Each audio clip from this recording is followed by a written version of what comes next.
I'm overthinking. Shloopy doo boo boo boo doo boo. Shloopy doo boo doo boo doo boo. I need a haircut.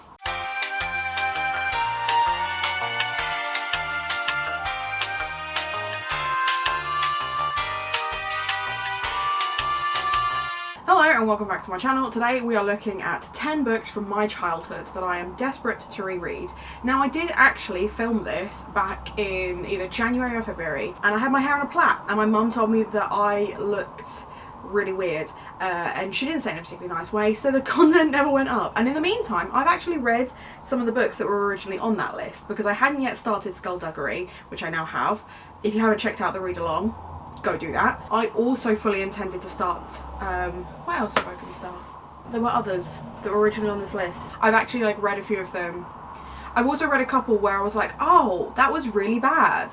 I'm really sad that I reread this now because it's not good. I'm tentatively re-recording this video hoping that the 10 that I have chosen to reread are actually going to be good this time. We live in hope. So I'm just going to run through 10 books that I want to reread that basically made up my childhood. Let's start with a couple that have actually been in TBRs before because they won't be a surprise to you then. So first is Vampirates. This is a 12th Night retelling about kids, pirates, vampires, a whole mixture of fun stuff. I recently rebought the first 3 in the series in these really pretty new front covers and I've been meaning to start the series pretty much every month since I bought them. This was actually in my April TBR. I still haven't got to it, but I'm really excited. It's a middle grade.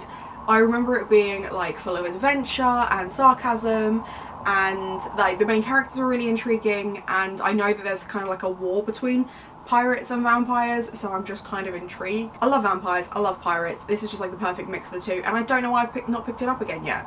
Because I need to. It's great.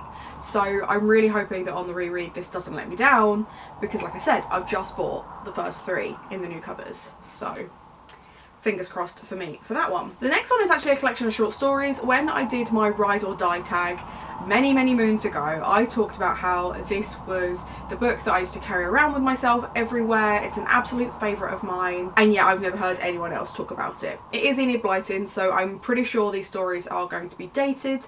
I'm really nervous that they're going to be problematic because of that datedness. I literally wrote HOD on them when I was a kid, so that's just to show you just how old this copy is. But I remember them being really charming, sweet, almost fables on behaviour and things like that, but without being really obvious about it. Some of them have magic in them, some of them are a bit more contemporary, but they were just really wholesome, and I remember this book with such fond memories that I'm really nervous about rereading this one in case it breaks my heart. But I do really want to reread it. I just need to get over myself and just jump back in. But I'm pretty sure that if I love this still, I will then also try the Mallory Towers series, because that's basically how I was introduced to Enid Blyton in the first place, was this collection of short stories and then Mallory Towers, which I absolutely loved, and it is the boarding school story for me because it's just so wholesome. It made me want to go to boarding school. I have since met people that went to boarding school and they have promised me that it was nothing like Mallory Towers, and that was kind of disappointing, but it did make the fact that I didn't go to boarding school easier to bear. So really want to read that one, and it should be a really short read. So with my 300 target still so far away, I really should get to this sooner rather than later. The next one is Lily B on the Brink of Cool. This was the book of my childhood. I remember sitting in class and just reading this over and over again, and now I can't find my copy, and I can only assume I either read it to death and my mum threw it away, or I lent it to someone and then just never got it back, but I cannot find it anywhere. So if you know where I can get my hands on a copy of Lily B on the Brink of Cool, let me know. This is a contemporary about a young girl who is desperate to fit in, desperate to be popular. Her best friend has just got a new best friend, so she's kind of feeling a little bit lost, and she goes to a family wedding and she bumps into this other young girl who is really cool. She's got really cool parents, and they just invite Lily into this world of just general awesomeness. There is a plot twist. I'm not going to spoil it for you, but there is a plot twist where there's betrayal and secrets come out and stuff like that about halfway through the book. So it'll be interesting if you do read it to see what your response to that is. But I absolutely loved this. It's a really short read, but it was just really fun, and it was just one of those things where I read it over and over again because I just thought it had like a good, interesting message to it, but it wasn't like in your face, abrupt. And I just really enjoyed the writing style. It was just a really fun little read, and I can't wait to get my hands on that one again. Sticking with the theme of contemporaries, I also really want to reread Adorkable. I think this was also in my Ride or Die, but I can't remember. It was so long ago. Adorkable is about a young teenager who lives by herself. She runs a blog to make her money, and then there's like an enemies to lovers storyline in it. Now, I have read Sarah Manning since I read this and fucking hated it, so I don't know if this is one that, again, I really am desperate to like jump back into, because again, it's another one that could potentially let me down. But it was just really, really fun, and it really kind of tapped into the fact that I really wanted to be a blogger, because when I discovered this I was about 14, 15. I had just started my blog. I attempted a YouTube and it went horribly wrong.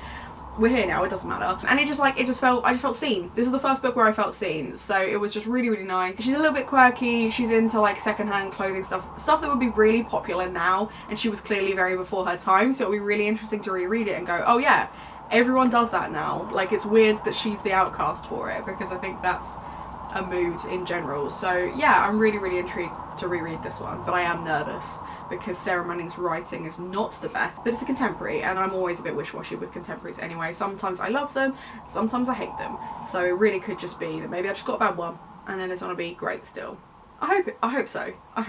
Time to go for something a little bit different, but probably not a surprise to anyone. I really want to reread How to Train Your Dragon. I read this as a kid, I watched the film, I loved the film, I didn't realise I still have my copy.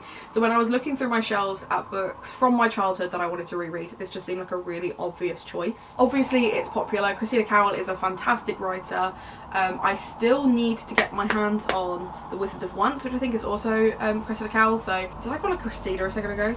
Cressida Cowell, Jesus Christ. Anyway, but yes, so this is the first of the trilogy, because then you also have How to Be a Pirate and How to Speak Dragonese. But this is about a young boy called Haddock who discovers a dragon and basically learns to tame a dragon, and changes the way his clan respond to dragons. But it's a really, really fun kind of Nordic story, and it's just really, really cute.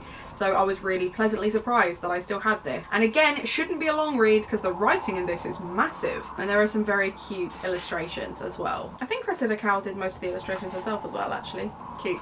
So yeah, that's another one that I'm quite excited to get towards. The It Girl by Sicily von Siegezar, which is a really fun name to say, but I'm almost 100% sure I got it wrong. This is the lady who wrote the Gossip Girl series and then did the spin-off series and It Girl series. Now, I didn't really like reading Gossip Girl purely because I had already started the TV show by that point, and I knew what I thought the characters should look like and act like, and obviously it's never the same in the book.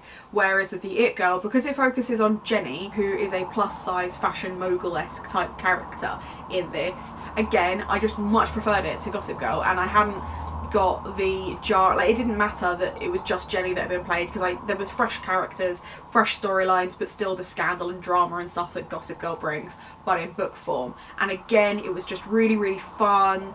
It looks at like contemporary topics like bullying and sex and shit like that, but like it was never patronising, and it was also set in New York, which I fucking loved, because I love visiting New York, and as a kid I always dreamed that I would go to New York, and it was everything I wanted it to be. It was perfect. But also, I don't know why I'm talking so goddamn fast. It's almost like I'm worried you'll lose interest.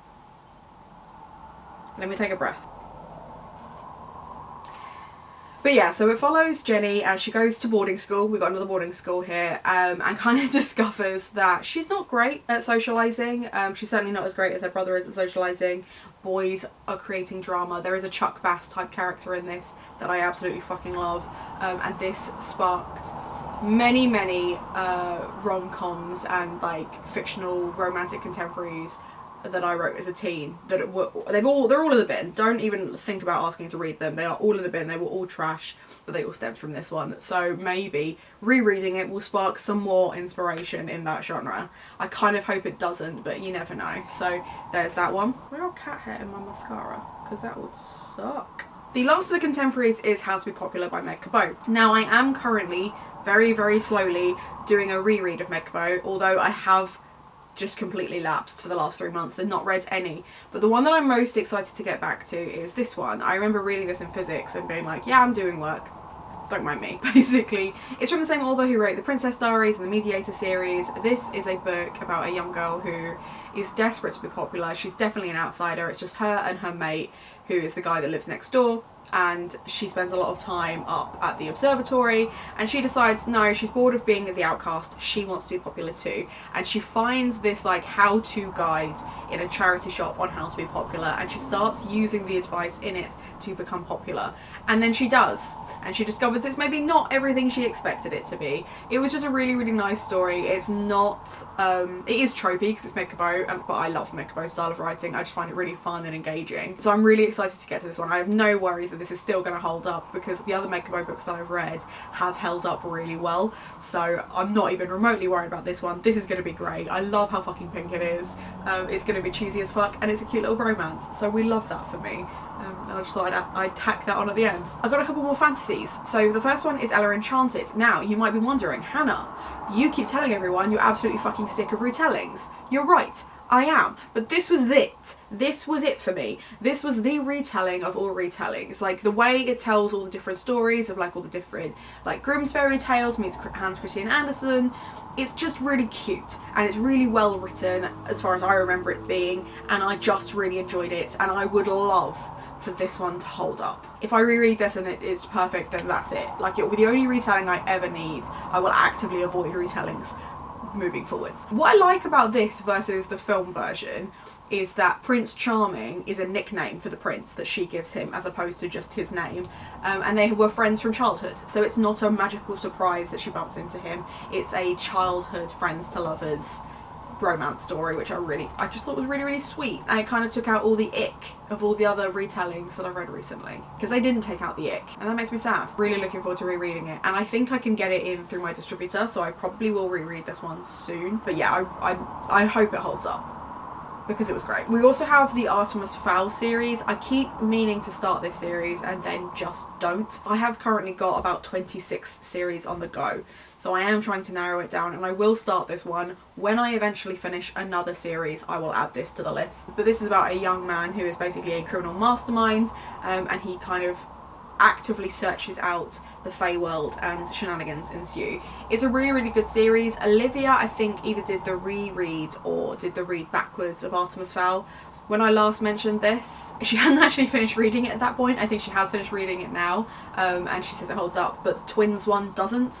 So I will probably just stick to the original series if I do reread it, but I remember this being really fun, and I still recommend this to kids today because it's just a really fun read for everyone. And then the last one is Celia Reese. Now, I didn't actually read Pirates as a kid, so technically it shouldn't be on this list, but it's going to be. I read Witch Child and Sorceress and Survey. Pirates was one of the ones that I've owned forever but have just never quite got round to, so I figure if, as opposed to a childhood book that I want to reread, I want to try another Celia Reese because I really enjoy her style of writing. Generally she writes historical fiction, but they've always got a kind of like magical or political twist to them. I just find the writing style really, really engaging.